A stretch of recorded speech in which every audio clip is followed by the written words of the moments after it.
Good morning, everybody, and welcome to this week's weekly show. I'm going to run through the news this morning, and then we're going to bring Andrew McHattie on for his regular beginning of month slot to talk about the major moves in the sector.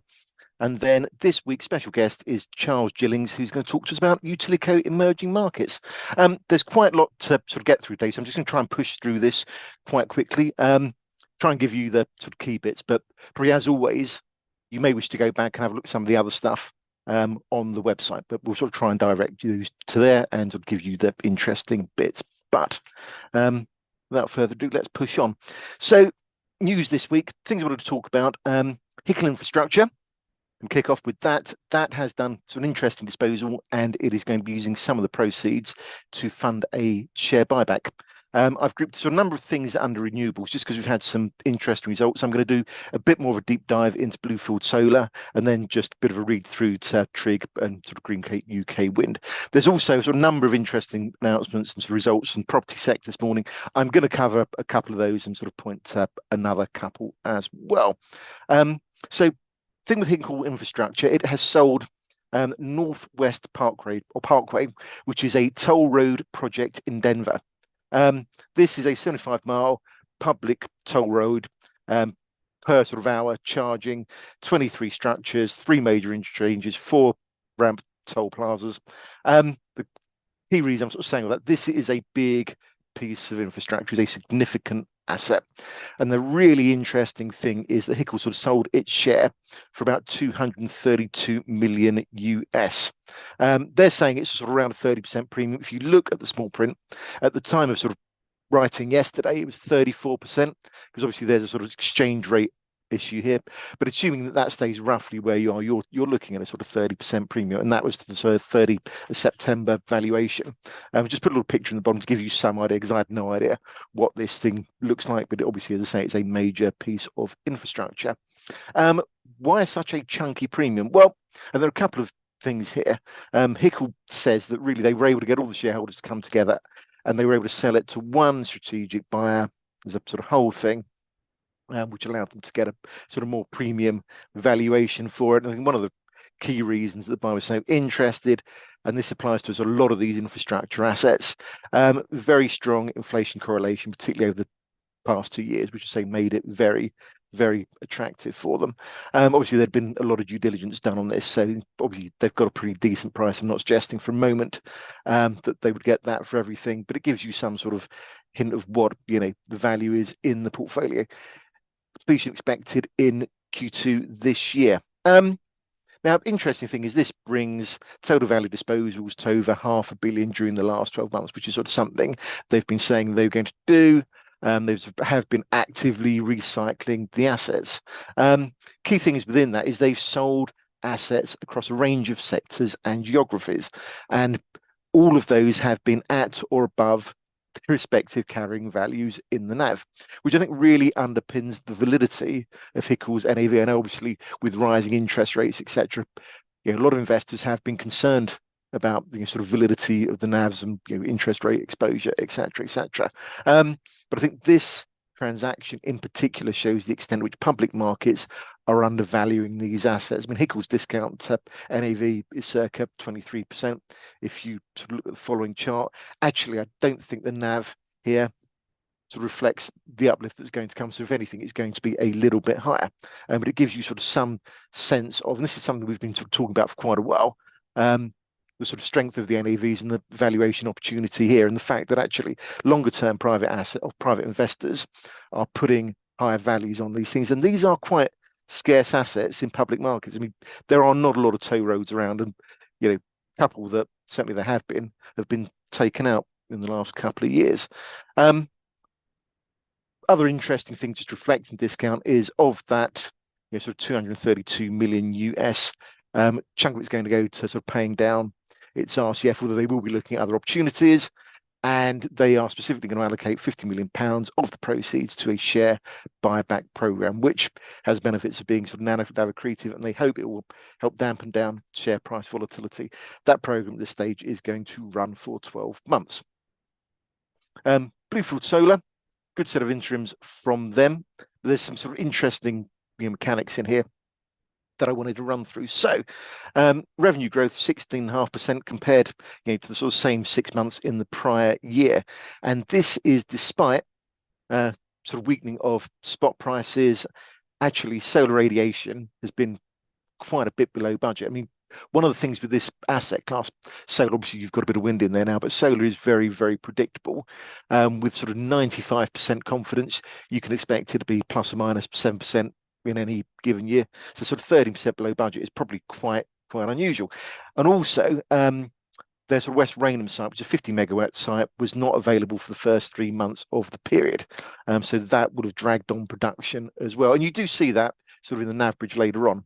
But probably the key thing is it's not as bad as it would have been because of the strength of their sort of short-term PPA strategy. So they don't tend to, as you sort of see in the US, these guys don't lock themselves in for sort of extended periods, but actually they think their sweet spot is about sort of 6 to 36 months. They've got this good visibility of where they think power prices would be and where the current spot price is and where it makes sense to lock in more or lock in less. And they've been very good over a number of years of adding value with this strategy. Key thing is pricing environment has softened, but actually they were able to lock in a decent amount. You see this in the next slide when prices were stronger. This is, say, was a slide from their analyst briefing. It just shows where we are today. Obviously lower prices, but 90% capacity fixed at higher prices. Middle of the year, that's a bit lower, 73%, but no doubt they'll be locking in a bit more as we go, or maybe not, just depending on what happens with the environment. But you can see, decent prices locked in through Jan 25 and through to the sort of middle of next year. There has been, and this is a common theme with the renewables funds, there has been a little bit of a drop in the NAV. They say positive inflation impact offset by dividend payments, but there are these operational issues as well. Key things, actually, directors' valuation, discount rates unchanged, 8%. That was hiked sort of from 7.25% in June 22 for the December 22 valuation. It's fixed despite interest rates coming off a bit. Inflation assumptions also unchanged, so 3.5% for this year, 3%, 25 to 29, dropping to 2.25% thereafter. Obviously, if inflation comes in higher, there's a lot of inflation linkage here, so you will get to see that uplift in the NAV if that comes through. And if I just drop through to the NAV bridge, you can see some of this stuff here. So 139.7 pence at 30th of June. They've managed to add 1.1 pence from de-risking a lot of the projects they've got under construction. That's come through. As I said, higher inflation, that's added 1.9 pence. Power price forecasts, they've actually moved up the margin. That's added 0.4p. They've actually got a bit more than they thought they would get from REGOs, so that's 0.9p. But the operational issues I outlined before, they've sort of dragged despite obviously getting the better prices with the PPAs. And obviously dividends, as you would expect, would detract. Key things, they have reiterated their guidance for full-year dividend, at least 8.8 pence per share. At a gross level, this is 3.3 times covered by revenue. Actually, it's over 2 times covered, they expect, once you've factored in sort of debt repayments, etc., etc. And you can see this with sort of some of the others, they're very positive on the outlook for power prices. They point out that war in Ukraine is continuing to affect power markets, although acknowledge obviously the world is adjusting to this. Obviously, the world has to look to other energy sources, and with transport issues, there are new routes and new methods for transportation. But even so, pricing they expect to be better than where it is. War in Gaza has obviously effectively shut the Suez Canal, so there's a lot of vessels are now having to go around the Cape of Good Hope. That's extra costs, longer journeys, creating pressure on shipping capacity and greater uncertainty in energy supplies, and they don't have those issues, so that is ultimately potential upside for them. Next chart just illustrates the extent of the discount, 22%, 8.4% yield. And as I say, there's a lot of sort of issues where the operational issues that have brought down the NAV, they look like quite short-term phenomena, so you can see some recovery there. And as I say, probably more upside. or the risk seems to be to the upside with pricing anyway.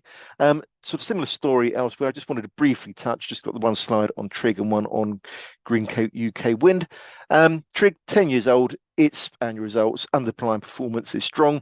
They say cash generation has never been healthier. Managers also been creating additional value in the portfolio. There has, like BSIF, been a modest valuation decline. They basically say lower price forward contracts and higher discount rate. You've got to bear in mind, this is a sort of 12-month thing, 12-month set of results as opposed to BSIF's interim. BSIF had already baked in the sort of discount adjustment or discount rate adjustment there. They also say, despite actually good progress, challenging backdrop for share price, higher interest rates contributing widening discount over the period. If we look at Greencoat UK Wind, similar sort of story. Its NAV's down a little bit, driven by rising interest rates and power price movements. Despite that, made several NAV accretive investments. And once again, dividend looks very, very strong. They paid a total dividend of 10 pence per share against 8.76 pence per share target, which was 2.1 times covered. Manager also sees significant upside from power price rises, asset life extensions, asset optimizations, potential for new revenue streams, and just further softening of interest rates. They say outlook for the group is increased or extremely encouraging. Two property things I just wanted to briefly talk about. SEGRO has raised 907 million in a placing at 820 pence per share, which I think shows just a lot of confidence in that company. And given the sort of backdrop for property being very difficult, I just thought this was particularly interesting. Market is obviously quite happy with this because share price was 870 pence this morning, up 3.4% a day, and actually it's been heading up since all of this was announced. The capital raise was at a small discount to the prevailing share price, 3.4%, but a chunky premium to NAV, which was 907 at 31st of December. Most recent annual results, and I think this is why they've been able to get the sort of price they have, showed decent rental growth and actually very sort of favourable occupier markets that is supporting said rental growth and actually dividends. And also they've been doing good stuff on the asset management side. Hammerson, their results were out. Once again, this is an area people have been worried about, but actually good growth in their earnings, 11% on their adjusted. This had a record year for leasing. 306 lettings, 46 million of headline rent, up 23% on a like-for-like basis. New perm deals signed 30% or 37% above previous passing rent and 12% above ERV. As I say, there were some other interesting results from Unite Group and Shaftesbury. Haven't got time to go over those, but so you may want to have a look at them. Right. Time to bring on Mr. McHattie for his regular shot. Over to you, Andrew. That's great. Thank you very much indeed, Matthew. I'll just share my screen and we'll talk about the movers for the last month. It was an interesting month, actually, February, because whilst many global markets were of course hitting new highs, and that was true across the US, Japan, and Europe, it was a fairly dull month, actually, for the investment trust sector overall, with a rise of about 0.5% in the investment trust index. But there were some rises, as always. I think these were not generally that exciting. Many specialist trusts at the top that had some unusual factors. But I will talk about a couple of these in greater detail. Chrysalis and CC Japan. You can see there were not that many trusts actually posting double-digit gains in February, which I think speaks to that rather dull nature of the markets, the sector's response to these broad equity market gains. On the way down, there were actually falls of more significance, I think. And my sense here is that many of these were interest rates related. There was a lot of optimism in January, I think, about the future path of interest rates and how we might get cuts in the second quarter of this year.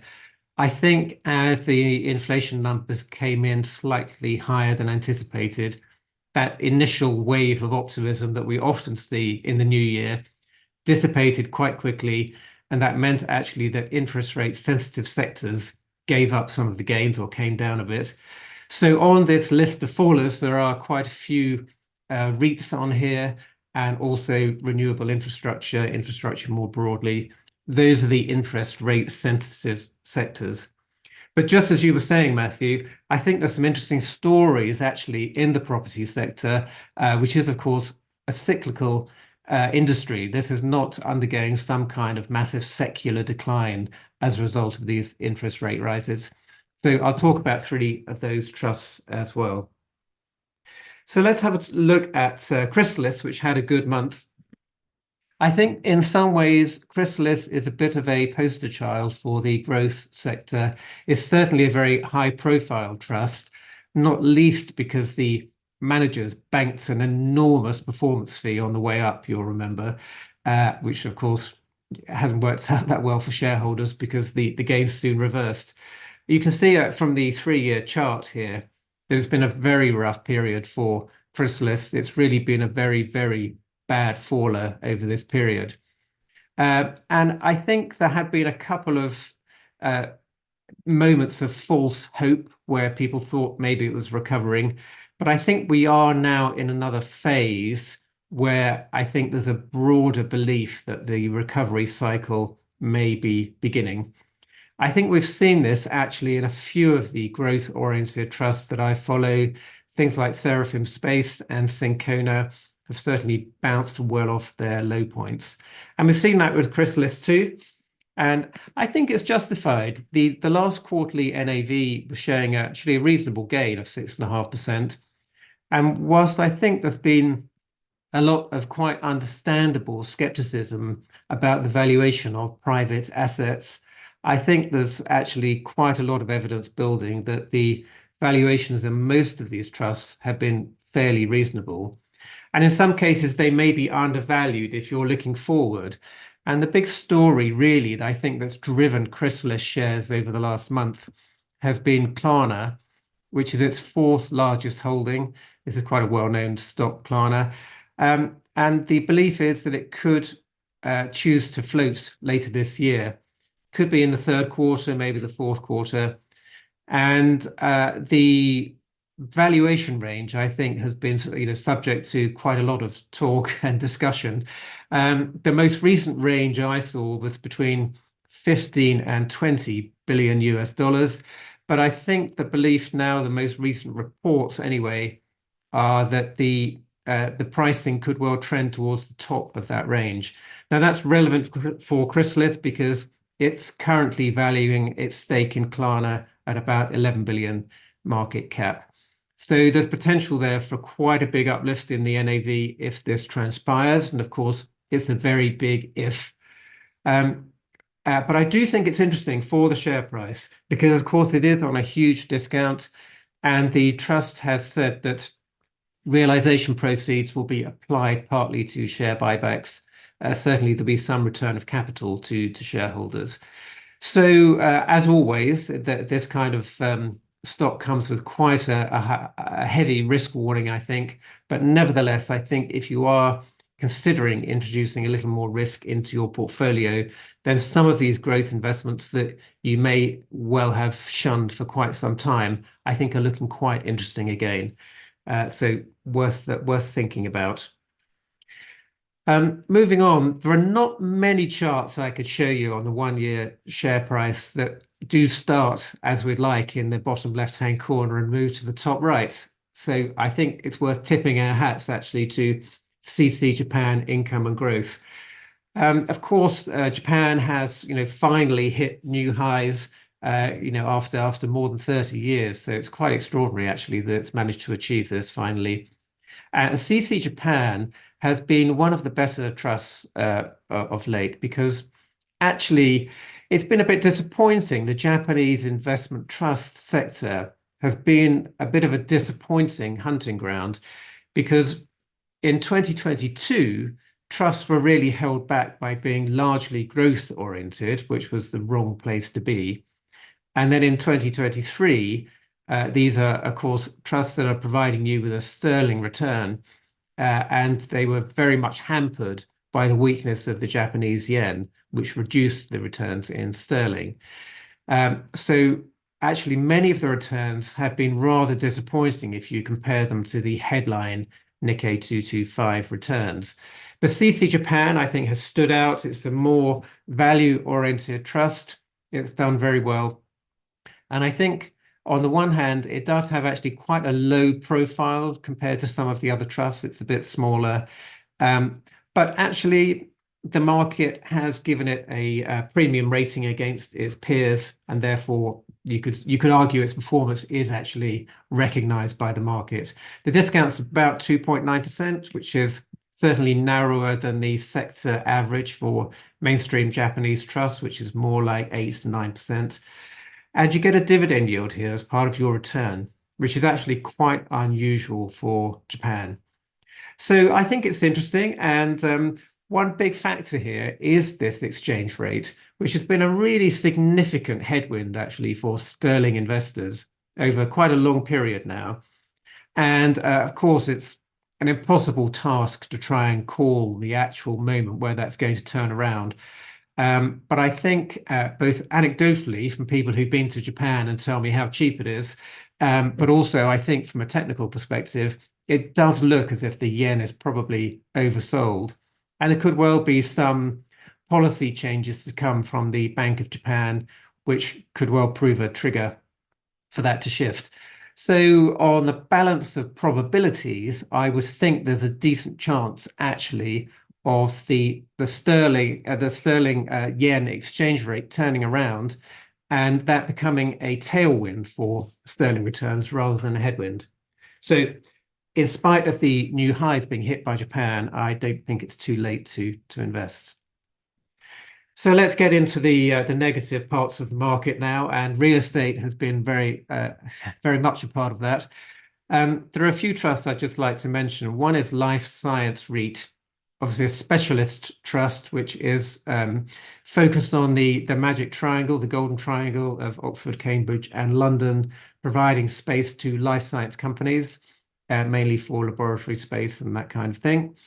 Now, there's a lot of demand in that area. There's a great deal of material which demonstrates that there's a lack of supply for these companies.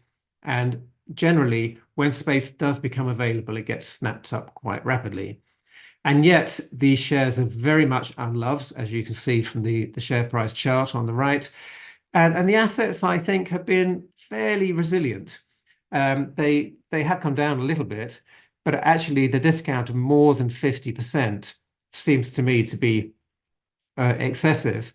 And there are some factors, I think, that could support the price here. One interesting point is that as part of its management agreement, the investment advisor takes part of that in shares, or is required to buy shares. So they did buy just over 200,000 shares in January at 63 pence. The price is much lower now. But there has been some good background news here. The trust is actually being quite successful in letting new space, and it's just announced a new lease at the Oxford Technology Park, which is an extra £1.15 million of rental revenue per year. I think maybe what's happened here is that there are just not many buyers actually in the real estate space. And that is a problem for all kinds of trusts in the sector. And where the shares are illiquid, it means if you get a few sellers and not many buyers, the gap opens quite quickly and the shares come down. It could well be that with some better news, these will bounce back, and the full year results from the trust are due on 26th of March. I think they're worth listening out for, and it could well be worth a read, because if the underlying momentum in the business is actually being maintained and is quite good, then this could potentially prove an opportunity. One trust in the sector that we know quite a lot more about because it's been around for longer and is more well established is AEW UK REIT. And this really has been the sector leader, I think, in the UK mainstream, in the commercial property space. Over quite a long period now, I've ranked this table here by 5-year NAV returns. And we can see this trust is quite clearly top, as it is over 3 years. I mean, really outstanding over 3 years, and it's not far off over 1 year as well. It has a really consistent track record. The managers seem to do a very good job with the asset management, where they're adding a lot of value. And so I think it's a bit surprising to see the shares going down actually quite sharply. And that probably speaks to the general distaste that investors have for the real estate sector at the moment. Over the last month, these shares were down 12%, which I think doesn't really chime with the NAV being much more stable. It was down in the last quarter of 2023, but only by 2.3%. Earnings were stable. And I think it's a bit puzzling, really, that the discount has widened out to 16.2%, which is more than twice as wide as the 12-month average here. And you're getting a very supportive dividend yield of 9.6%. So again, to me, I wonder whether the shares may be oversold because of a general sector movement here. I don't think there's any particular problem with this trust. Famous last words. The last slide here is about trusts that are bidding for others. Because, of course, one aspect of the wide discounts is that it has encouraged corporate activity. And we're seeing quite a lot of merger action in the sector. One of the latest was from Tritax Big Box REIT, which is the chart on the top left here. That has bid for UK Commercial Property Trust. There's quite a lot of Aberdeen interest there, and I think that deal will probably go through. The major shareholders have indicated their support. But nevertheless, this was not good for Tritax Big Box shares. And you can see there's a quite definite dip here, which was on the news. And I think what's happened is that this is an all-share bid. And when all-share bids occur, it's almost inevitable there's going to be some kind of overhang of shares, because the holders of the trust that's being bid for are not necessarily going to want the shares in the new one. That's just human nature to want to reassess your holding at that point. And obviously the portfolios are somewhat different as well. So it's quite rational. So we have seen this, I think, replicated a few times across the sector now, where you have a bidding trust that has suffered in share price terms once it's made its announcement. And I think this is interesting. In some ways, it's counterintuitive because, of course, generally the bidding trust is the strong one, and it's making a bid for a weak trust. And so you might think, actually, this would be quite good for its shares and it would benefit from the arrangement and the shares would go up. But we've regularly seen bidding trusts suffer in share price terms. I talked last month about Custodian Income REIT, which really had a sharp share price decline when it bid for Aberdeen Property Income. In fact, so much so, given that this was an all-share deal, it made it actually somewhat less attractive for the Aberdeen Property Income shareholders, which encouraged a counterbid then from Urban Logistics Shed, which also, again, suffered a bit of a share price decline when it made its counterbid. It's not just happening in the property sector as well. We've seen it elsewhere. So RTW Biotech Opportunities has just successfully completed its acquisition of Arix Bioscience. Again, in the middle of the month here, we saw a significant dip in RTW shares as that deal went through. And I think that had to be really because some of the Arix shareholders were selling out. So beware of stock overhang, I think, when you're holding trusts that might be bidding for others. Okay, I don't think we have any questions. So that's it from me, Matthew. I will hand back to you now to have a chat with Charles. Thank you. Thank you very much, Andrew. I just wanted to quickly address a question from Kevin Wilson. He says, when do you think HICL will restore dividend increases? I mean, they've had this 8.25 pence target for a little while. That's the same for this year and the same for 2025. I think they've actually got the capacity to do it sooner rather than later if they want to. If you look at the cash cover in the most recent results, excluding the disposals, which obviously pushes this up, it's 1.05 times. So there's room to do that, and there should actually be, inflation adjustments coming through. The reason they say they're not doing it is actually they've got a number of PPP concessions rolling off. And I think at this stage, they don't know what they replace those with and what the yield would be like. So that is really why they're being cautious. I was just quickly trying to find what the profile that looks like. I haven't been able to find it. But I think we'll sort of look into that and try and come back with an answer. But I say, I think they could do it. I don't think they're necessarily under pressure because it's throwing off a 6.7% yield. And I also think that with a discount where it is, they're going to be sort of focused, a bit like with this buyback, returning cash that way. Hopefully that helps sort of answer that question. But I think the big thing is if I can just work out where those PPP concessions, where the sort of fault line is in those.